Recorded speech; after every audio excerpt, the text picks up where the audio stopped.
Hello everyone, मैं किरण यादव आप सभी का इस ऑनलाइन एजुकेशन प्लेटफॉर्म पे स्वागत करती हूँ। आज की क्लास में हम जो वायरल डिजीज होते हैं, जो विषाणु से होने वाले रोग है, विषाणु जनित रोग है, उनके बारे में डिस्कस करेंगे। लास्ट जो अपनी क्लास हुई थी उसमें हमने डिस्कस कर लिया था कि जो जीवाणु से कौन कौन से रोग होते हैं, उनके लक्षण क्या है, उनके क्या क्या उपचार हो सकते हैं, क्या रोकथाम हो सकती है, वो सारी चीजें हम लास्ट क्लास में डिस्कस कर चुके हैं।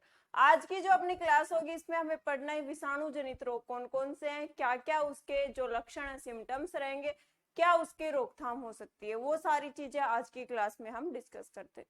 तो स्टार्ट करते हैं। सबसे पहले विषाणु जनित रोग में अपने पास है एड्स। एड्स है सबसे पहले अपने पास।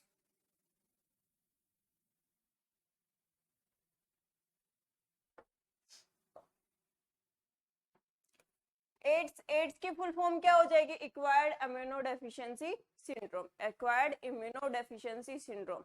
तो एड्स से ये कौन से वायरस की वजह से होता है, कौन से विषाणु की वजह से होता है? तो एड्स से ये किसकी वजह से होगा? एड्स से ये एचआईवी वायरस होता है। जो एचआईवी वायरस है, ह्यूमन इम्यूनोडेफिशिएंसी वायरस है, विषाणु है, उसकी वजह से ये रोग है, ये फैलता है।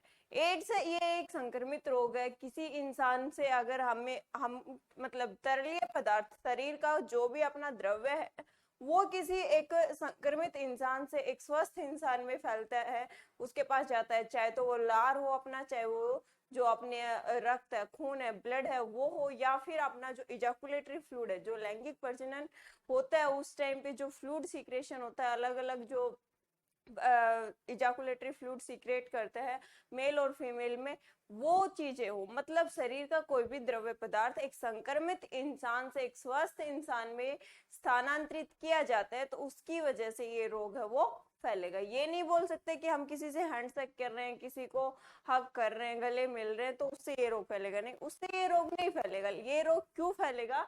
ये रोग फैलेगा अगर कोई तरल पदार्थ है वो कांटेक्ट में आ रहा है, चाहे खून आ रहा हो, चाहे फिर लार आ रही हो, चाहे फिर इजाकुलेटरी फ्लूइड होते हैं वो इसके कांटेक्ट में आ रहे हो, तो उसकी वजह से ये रोग है वो फैलता है।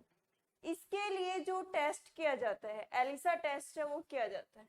एलिसा टेस्ट है वो किया जाता है किसके लिए? एड्स के लिए। एड्स के लिए एलिसा टेस्ट है वो करवाया जाता है। और विश्व एड्स दिवस लोगों को जागरूक किया जाता है इस दिन 1 दिसंबर को, कि एड्स से, क्योंकि इसका कोई इलाज नहीं है, एड्स का कोई इलाज नहीं है, तो उस चीज से कैसे बचे लोगों को इस चीज के लिए जागरूक किया जाता है किस दिन? विश्व एड्स दिवस के दिन। और कब मनाया जाता है? ये 1 दिसंबर को मनाया जाता है। एड्स है क्या फुल फॉर्म हो जाएगी? Acquired immunodeficiency syndrome. कौन से वायरस की वजह से हो रहा है? तो ये किसकी वजह से हो रहा है? HIV virus, human immunodeficiency virus है, उसकी वजह से होता है। संक्रमित रोग है। अगर किसी स्वस्थ इंसान के अंदर संक्रमित इंसान का कोई भी तरल पदार्थ, द्रव्य पदार्थ उसके शरीर का वो डाला जाता है, तो उसकी वजह से ये रोग फैलेगा। इसके अलावा मान लो किसी जो संक्रमित इंसान था, जो इसको एड्स है, उसने कोई सिरिंज यूज की, जो इंजेक्शन की सिरिंज होती है वो यूज की, या फिर ब्लेड यूज की, और वही सेम सिरिंज या ब्लेड कोई जो हेल्दी पर्सन है या स्वस्थ इंसान है वो यूज कर रहा है, तो उसमें ये फैलने के चांस होते हैं। दूसरा, अगर माँ को एड्स है तो उसका जो बेबी होगा, उसका बच्चा होगा, जो कि उसके गर्भकाल में गर्भावस्था में जो बच्चा पल रहा है उसके गर्भ में, तो उसके अंदर भी एड्स है, उसके संक्रमित होने के चांस होते हैं, क्योंकि बच्चा है वो अपरा के द्वारा, प्लेसेंटा के द्वारा माँ से जुड़ा हुआ होता है। तो मतलब कोई भी तरलीय पदार्थ वो संपर्क में आ रहा है, तो उसकी वजह से क्या होगा? एड्स है वो फैल सकता है। टेस्ट कौन सा करेंगे? एलिसा टेस्ट है वो किया जाता है। एड्स दिवस कब मनाया जाता है? विश्व एड्स दिवस। तो 1 दिसंबर को विश्व एड्स दिवस है वो सेलिब्रेट किया जाता है। लोगों को जागरूक किया जाता है कि कैसे एड्स से बचे, क्योंकि अभी तक इसका कोई भी इलाज नहीं मिला है। ये हो गया एड्स के बारे में। नेक्स्ट अपने पास ये जो कई बार आपको ये सिंबल देके पूछ ले जाता है, तो ये सिंबल अपना किसका है? एड्स का। ये सिंबल किसका है? एड्स का सिंबल। ठीक है, तो ये ध्यान रखना। नेक्स्ट है अपने पास जो चेचक रोग होता है, चेचक रोग। चेचक रोग है ये किसकी वजह से होगा? वेरोला वायरस होता है, विषाणु होता है, उसकी वजह से ये फैलता है। इस रोग में क्या होगा, मतलब पूरे शरीर के ऊपर दाने, ये बोल देते कि माता निकल गई। जब छोटे बच्चे होते हैं, मतलब अपनी एज छोटी थी तो उस टाइम बोल देते थे कि माता निकल गई, पूरे शरीर पे छोटे छोटे छाले हो जाते थे, जैसे कि यहाँ पे आपको दिखाए गए। इस प्रकार से पूरे शरीर के ऊपर छोटे छोटे छाले होते हैं। तो शुरू कहाँ से होगा? ये सिर से शुरू होता है, धीरे धीरे पूरे शरीर में ये फैल जाते हैं। लाल रंग के छोटे छोटे दाने हैं वो निकल जाते हैं, एक छाले के रूप में ये हो जाते हैं और पूरे के पूरे शरीर पे फैल जाता है। साथ में हमें हल्का हल्का बुखार भी रहता है। जब ये चेचक रोग होगा तो साथ में हल्का हल्का बुखार रहेगा, ये छोटे छोटे छाले ये पूरे शरीर के ऊपर फैल जाते हैं। कौन से वायरस की वजह से होता है? वेरोला वायरस है, इसकी वजह से, विषाणु है, इसकी वजह से ये फैलता है। इसका उपचार क्या हो सकता है? इसका उपचार मतलब क्या ट्रीटमेंट हो सकता है, क्या करना चाहिए हमें? तो चेचक का टीकाकरण किया जाता है। चेचक का टीका है वो लगवाना चाहिए, टीकाकरण किया जाता है इसका। अगर हम चेचक का टीका ले लेते हैं तो उसके बाद हमें चेचक रोग है वो नहीं होगा। कौन से वायरस से होता है? वेरोला वायरस से होता है। क्या होता है? पूरे शरीर के ऊपर छोटे छोटे लाल दाने हो जाते हैं, साथ में हल्का हल्का बुखार रहता है। इसका उपचार क्या है? इसको कैसे हम रोक सकते हैं अगर हमें ये बीमारी हो गई तो उसके लिए चेचक का टीका है वो हमें यहाँ लगवाना पड़ता है, जो वैक्सीन है वो हमें यहाँ पे लगवानी पड़ती है। इसके बाद नेक्स्ट है अपने पास पोलियो। जो पोलियो है, पोलियो बीमारी है, ये किसकी वजह से होगा? पोलियो विषाणु या पोलीमाइटिस भी बोला जाता है। पोलियो विषाणु को कई बार पोलीमाइटिस भी बोला जाता है, तो उसकी वजह से ये रोग है वो फैलता है। क्या होता है? पूरा शरीर है वो लकवाग्रस्त हो जाता है। ये वायरस है ये रीढ़ की हड्डी की नस है और दिमाग के अंदर, दिमाग का हिस्सा मतलब मस्तिष्क के हिस्से को और अपनी जो बैकबोन होती है, रीढ़ की हड्डी होती है, उसको सबसे ज्यादा प्रभावित करता है और इंसान क्या हो जाएगा? एक प्रकार से पैरालिसिस हो जाएगा, उसको लकवाग्रस्त वो हो जाता है। अब इसका उपचार क्या हो सकता है? उपचार में भाई पोलियो निरोधी वैक्सीन, पोलियो का टीकाकरण किया जाता है। एक 5 साल तक का बच्चा होता है तो उसको पोलियो की ड्रॉप पिलाई जाती है, उसको वैक्सीन दी जाती है ताकि उसको आगे उसकी जो उम्र है उसमें कभी भी उसको पोलियो ना हो। तो इसके लिए क्या किया गया? पोलियो निरोधी वैक्सीन है वो दी जाती है। एल्बर्ट सेबिन नाम के एक वैज्ञानिक थे, उन्होंने 1957 में क्या जो पोलियो ड्रॉप जो बच्चों को पिलाई जाती है पोलियो की बूंद वो बनाई थी। कब बनाई थी? 1957 में। किसने बनाई थी? एल्बर्ट सेबिन ने बनाई थी पोलियो ड्रॉप। और पोलियो ड्रॉप पिलाने से क्या होता है? बच्चे के अंदर पोलियो बीमारी के अगेंस्ट क्या बन जाती है? एंटीबॉडी है वो बन जाती है। पोलियो रोग है वो किसकी वजह से हो रहा है? पोलियो विषाणु या पोलीमाइटिस विषाणु की वजह से हो रहा है। क्या करता है? ये हमारी रीढ़ की हड्डी को नुकसान पहुंचाता है, मस्तिष्क को नुकसान पहुंचाता है, इंसान लकवाग्रस्त हो सकता है इसमें। जो इसके लिए हम क्या कर सकते हैं? पोलियो की वैक्सीन लेनी चाहिए, उसका टीकाकरण करवाना चाहिए। पोलियो ड्रॉप सबसे पहले किसने बनाई थी? 1997 में एल्बर्ट सेबिन नाम के एक वैज्ञानिक थे, उन्होंने सबसे पहले पोलियो ड्रॉप की खोज की थी। जो पोलियो ड्रॉप है वो बच्चों को पिलाई जाती है। उसके बाद क्या होता है? बच्चों के अंदर जो वैक्सीन है, बच्चों के अंदर जो एंटीबॉडी बननी होती है वो बन जाती है। धीरे धीरे बच्चों में एंटीबॉडी है वो बन जाती है। अगर शरीर में एक बार एंटीबॉडी बन गई, एक बार प्रतिरक्षी बन गई, तो उसके बाद वो रोग हमें दोबारा नहीं हो सकता। आगे कोरोना पढ़ाऊंगी तो उसमें भी चीज समझाऊंगी कुछ। अगर शरीर में किसी भी विषाणु, जीवाणु या जो भी रोग है उसके खिलाफ हमारे शरीर में अगर एक बार एंटीबॉडी बन जाती है, एक बार प्रतिरक्षी बन जाती है, तो उसके बाद वो रोग नहीं हो सकता।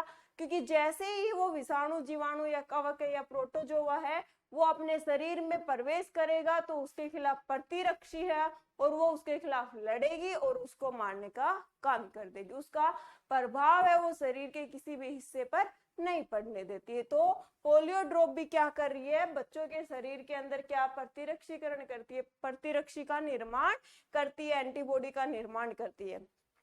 एक बात और याद रखना, 2014 में अपना जो भारत है इसको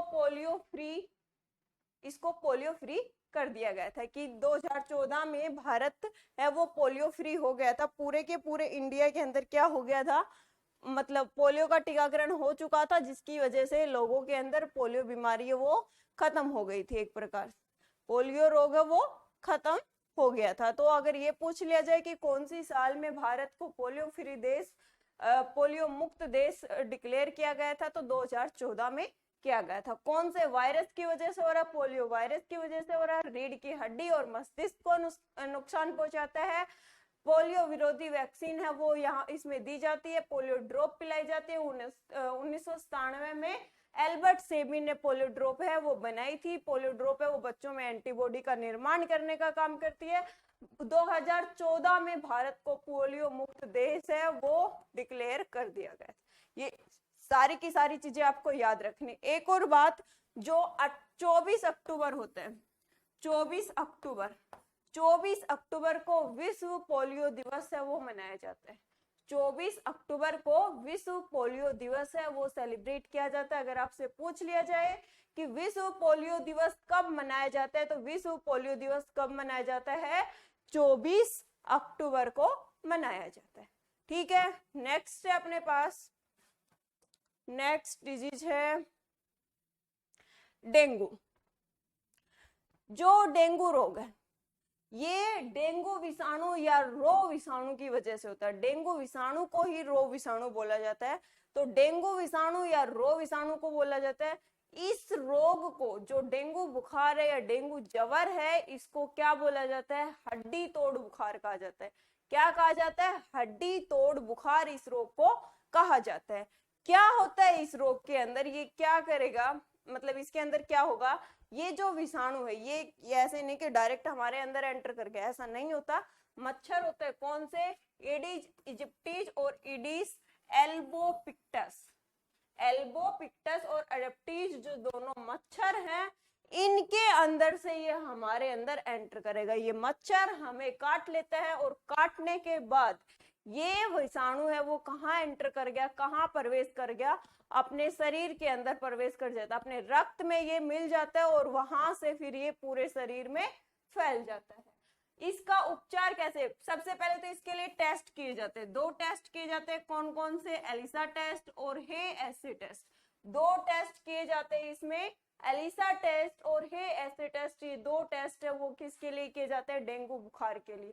इसके अंदर क्या रहेगा? बुखार रहेगा, जोड़ों में दर्द रहेगा। इसके अलावा जो प्लेटलेट्स होती है उनकी संख्या धीरे धीरे वो कम होती चली जाती है। डेंगू होता है तो प्लेटलेट्स की संख्या हमारी कम होती चली जाती है। रोग प्रतिरोधक क्षमता, WBC की मात्रा को भी ये कम करता है और अपनी रोग प्रतिरोधक क्षमता है वो भी धीरे धीरे कम होती चली जाती है। उपचार में हम क्या कर सकते हैं? नॉर्मली तो क्या दी जाती है? पीसीएम जो होती है, पीसीएम टैबलेट्स होती है वो दी जाती है। इसके अलावा और भी बहुत सारे इंजेक्शन वगैरह, मतलब देखा जाता है कि कौन सी स्टेज पे है जो पेशेंट है, वो कौन सी स्टेज पे है, उसके अकॉर्डिंग उसको मेडिसिन है वो दी जाती है। तो डेंगू ज्वर है किसकी वजह से होगा? डेंगू वायरस की वजह से होगा। इसे हड्डी तोड़ बुखार कहा जाता है। हड्डी तोड़ बुखार कहा जाता है। जोड़ों में दर्द रहेगा, बुखार रहेगा, सर दर्द रहेगा। WBC और प्लेटलेट्स की संख्या कम हो जाती है। टेस्ट कौन सा करवाया जाएगा? एलिसा टेस्ट या हे एसे टेस्ट है वो करवाया जाता है। कौन से मच्छर की वजह से फैलता है? तो इडीज एडिप्टिज और इडीज जो एल्बोपिक्टिस है, इन दोनों की वजह से ये रोग है वो फैलता है। ये मच्छर हमें काटते हैं, उसकी वजह से रक्त के अंदर ये विषाणु है वो एंटर करता है और फिर धीरे धीरे ये पूरे शरीर में फैल जाता है। ये हो गया अपना डेंगू के बारे में। नेक्स्ट है अपना हेपेटाइटिस। हेपेटाइटिस या पीलिया या फिर जॉन्डिस, ये सारे के सारे एक के ही नाम है। ये मेनली क्या होता है? यकृत से रिलेटेड होता है। इसमें क्या होगा? अपना जो यकृत होता है उसका साइज है वो धीरे धीरे बढ़ जाता है। आप लोगों ने ये तो सुना ही होगा कि इस बच्चे को गेहूं से एलर्जी है, या फिर इसको ड्राई फ्रूट से एलर्जी है, या फिर कोई पर्टिकुलर चीज है, उन सारी चीजों से एलर्जी है कि ये खाएगा तो ये बीमार पड़ जाएगा।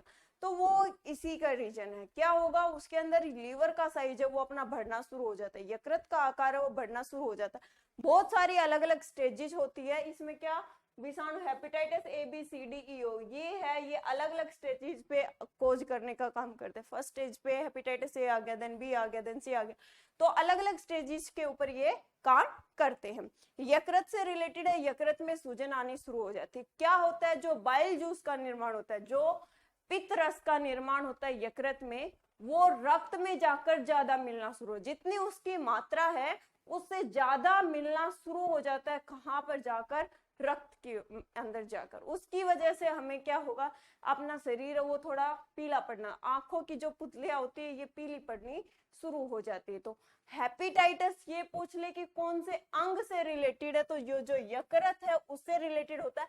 इसमें क्या होगा, होता क्या है, किस चीज की मात्रा ज्यादा रक्त में मिलती है, तो जो अपना पित्त रस है उसकी मात्रा। पित्त रस के अंदर कौन सा वर्णक पाया जाता है, बिली वर्डिंग वर्णक, बिली वर्डिंग। तो कई बार वर्णक का पूछ लेते हैं को रक्त के अंदर कौन सा वर्णक मिल जाता है हेपेटाइटिस के अंदर, तो आपको क्या बताना है, बिली रूबिन वर्णक है वो रक्त में ज्यादा मिल जाता है। तो क्या होगा इसमें, पित्त रस है वो क्या हो गया, ज्यादा मात्रा में आ जाता है किसके अंदर, रक्त के अंदर।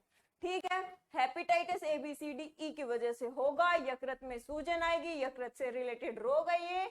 और इसका टेस्ट कौन सा होगा, इसके लिए टेस्ट होता है SBT test, SBT test, sorbent bilirubin test. ठीक है, ये टेस्ट करवाया जाता है। इसमें यकृत के अंदर जो बाइल जूस है वो कितना ब्लड में जाके मिक्स हो रहा है, उसकी मात्रा है वो काउंट की जाती है कि कितनी मात्रा है, ज्यादा है, कम है, प्रॉपर है, तो वो एसबीटी टेस्ट के द्वारा उसको मापा जाता है। तो ये चीज आपको ध्यान रखनी है कि हेपेटाइटिस में या पीलिया में या जोंडिस में कौन सा टेस्ट करवाया जाता है, तो एसबीटी टेस्ट है वो यहाँ पर किया जाता है।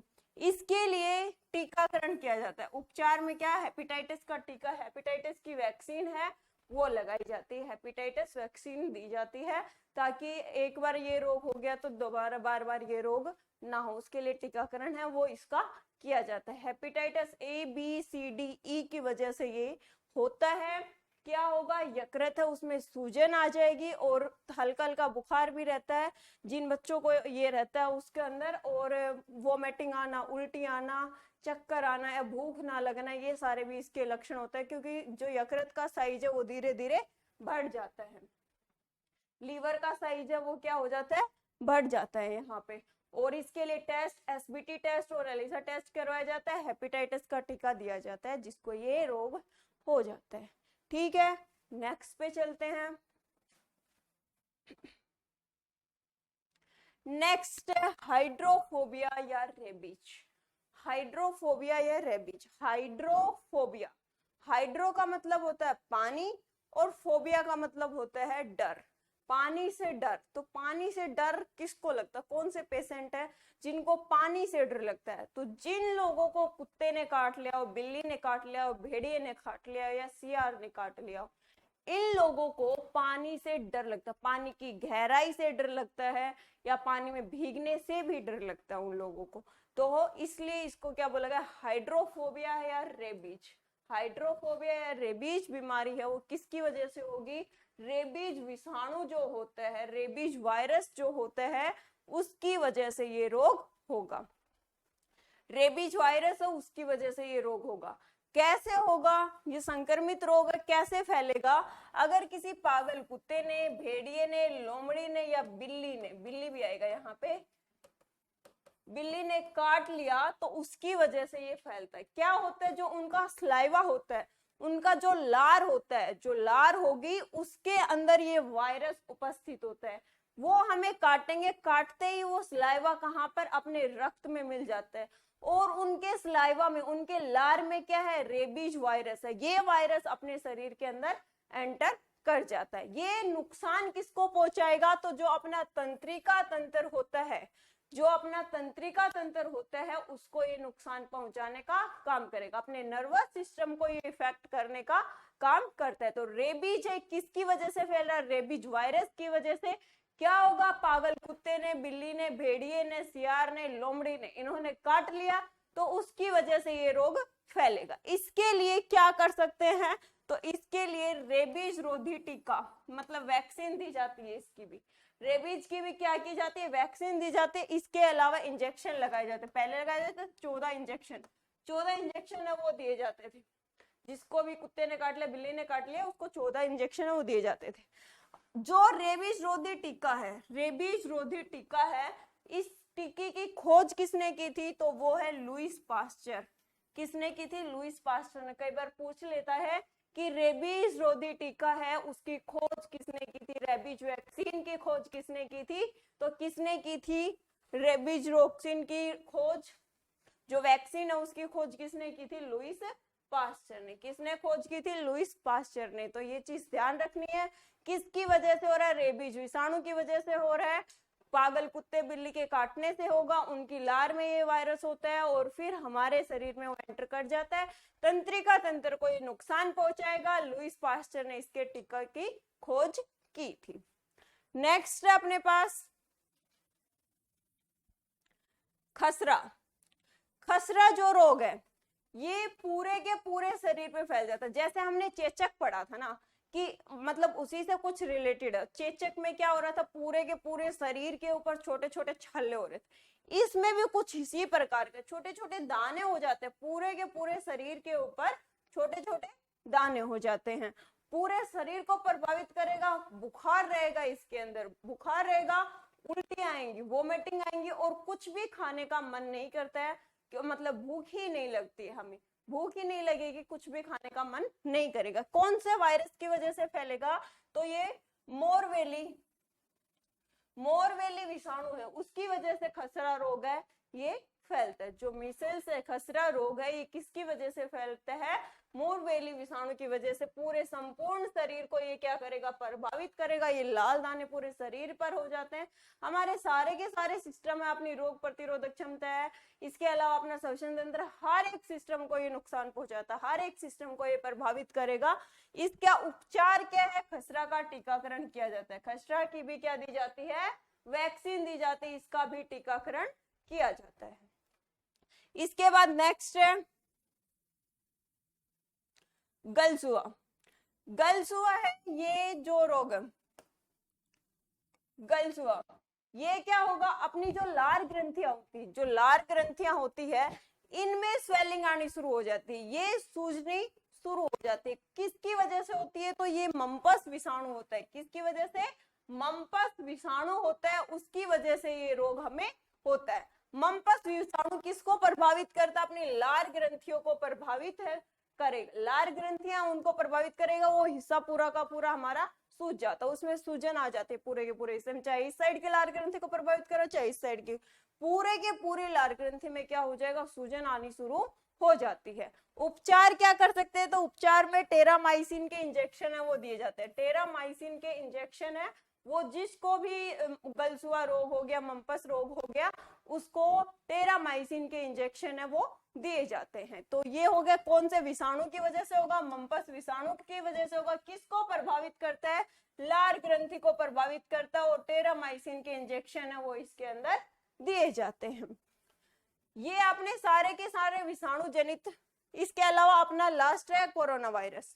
कोरोना वायरस है कब आया था, 2019 में आया था, इसलिए इसका नाम क्या रख दिया, कोविड-19। विषाणु कौन सा था, कोरोना विषाणु, और उसकी भी एक पर्टिकुलर वैरायटी दे दी, क्या, SARS कोविड, SARS कोविड, ठीक है। ये इसकी पूरी की पूरी वैरायटी दे दी। तो कई बार ये नाम देख के पूछ लेता है कि हम तो क्या बोलेंगे, कोरोना वायरस है, उसका नाम ही कोरोना है, उसकी भी एक पर्टिकुलर नाम दिया गया है, क्या, SARS कोव, ठीक है, ये उसका नाम है वो दिया गया। क्या होगा, ये हमारे श्वसन तंत्र को नुकसान पहुंचाता है, ये एक प्रकार का संक्रमित रोग है। जिस भी इंसान को कोरोना वायरस है उसके संपर्क में हम आ रहे हैं तो हमें भी होने के चांस है, क्योंकि ये जो अपने जल बिंदु निकलते हैं, अपने सलाइवा मतलब छींक रहे हैं तो कुछ पानी की बूंदे बाहर आ रही है, या खांस रहे तो पानी की बूंदे बाहर आ रही, तो उन सारी चीजों से ये हवा के अंदर फैल जाता है। तो एक संक्रमित पर्सन के संपर्क में हम जब आते हैं तो हमें भी वो होने के चांस, संक्रमित रोग है ये। और श्वसन तंत्र से इसको सबसे ज्यादा इफेक्टिव, फेफड़ों के अंदर जो हमारी पुपिकाएं हैं वो पूरी तरह डिस्ट्रॉय हो जाती है, वो उनके अंदर स्वेलिंग है वो आनी शुरू हो जाती है, फेफड़ों में स्वेलिंग है वो आनी शुरू हो जाती है। श्वसन तंत्र को सबसे ज्यादा ये नुकसान पहुंचाता है। सांस लेने में हमें कठिनाई आने लगेगी, बुखार रहेगा, कमजोरी महसूस होने लग जाती है, भूख नहीं लगती, ये सारे के सारे इसके लक्षण रहते हैं। उपचार में क्या किया गया, फिलहाल 2 वैक्सीन जिनका सबसे ज्यादा यूज किया गया, कौन सी, कोविशील्ड और कोवैक्सीन। कोविशील्ड और कोवैक्सीन है, ये इन सबका सबसे ज्यादा, वैसे तो बहुत सारी वैक्सीन है वो बनती जा रही है, लेकिन सबसे ज्यादा जो वैक्सीन यूज की गई है इसके उपचार के लिए वो कौन कौन सी है, कोविशील्ड और कोवैक्सीन है, ये दोनों की दोनों यूज की है। कोरोना वायरस किसकी वजह से, SARS कोव की वजह से हो रहा है। 2019 में आया था, कहाँ आया था, चीन के वुहान जो उसका शहर था वहां से ये फैलना शुरू हुआ था और आज पूरी दुनिया इससे संक्रमित हो चुकी है। संक्रमित रोग है, जो संक्रमित पर्सन है उसके संपर्क में हम आते हैं तो हमारे अंदर ये फैल सकता है। उपचार में कोविशील्ड और कोवैक्सीन है ये दी जाती है ताकि इन फ्यूचर ये जो रोग है वो हमें ना हो। ये अपने सारे के सारे जो रोग थे, विषाणु जनित रोग थे, वायरल डिजीज थी, वो कंप्लीट हो जाती है। मानव के अंदर विषाणु जनित रोग कौन कौन से हैं वो हमारा पूरा का पूरा कंप्लीट होता है। नेक्स्ट जो अपनी क्लास होगी उसमें हम कवक से संबंधित रोग और प्रोटोजोआ से संबंधित रोग कौन कौन से, मतलब कवक जनित रोग कौन से होंगे, प्रोटोजोआ जनित रोग कौन से होंगे, उनके बारे में हम डिस्कस करेंगे नेक्स्ट क्लास में। आज के लिए इतना ही, मिलते हैं नेक्स्ट सेशन में। Thank you so much, have a nice day.